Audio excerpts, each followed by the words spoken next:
நம்ம எடுக்கிற ஃபினான்ஷியல் முடிவுகளில் மிஸ்டேக்ஸ் அவாய்ட் பண்ணுறதுக்கு பல வழிகள் இருக்குது. அதுக்கு ரொம்ப ஈஸியான வழி நம்பர் ஆஃப் ஃபினான்ஷியல் டிசிஷன்ஸை கம்மி பண்ணுறது தான்.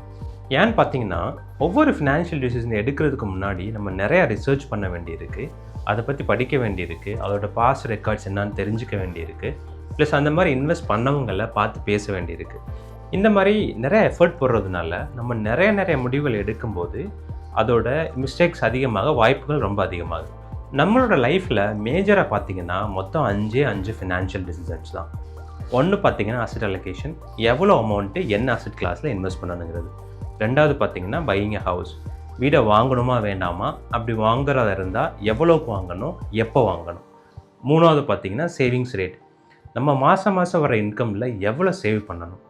நாலாவது பார்த்தீங்கன்னா இன்வெஸ்ட்மெண்ட் பிஹேவியர், நம்ம இன்வெஸ்ட் பண்ணதுக்கப்புறம் அதில் எப்படி பிஹேவ் பண்ணுறோம், பேனிக் ஆகி செல் பண்ணுறோமா, ஓவர் ட்ரேட் பண்ணுறோமா, இல்லை நம்மளோட கோல் அச்சீவ் பண்ணுற வரைக்கும் ஸ்டே பண்ணியிருக்கோமா.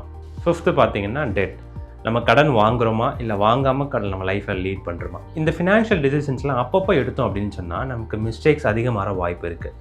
அதனால மொத்தமாக முன்னாடியே உட்காந்து நம்ம இந்த டிசிஷன்ஸில் என்ன பண்ண போகிறோம் அப்படின்னு எழுதி வச்சுட்டோம் அப்படின்னு சொன்னால் அது நடக்கும்போது நம்மளோட மிஸ்டேக்ஸ் ரொம்ப கம்மியாயிடும். ஃபார் எக்ஸாம்பிள், ஒரு ரிசர்ச் பண்ணாங்க, இன்வெஸ்ட்மெண்ட்ஸில் மக்கள் எப்போ நிறைய மிஸ்டேக்ஸ் பண்ணுறாங்கன்னு சொல்லிட்டு.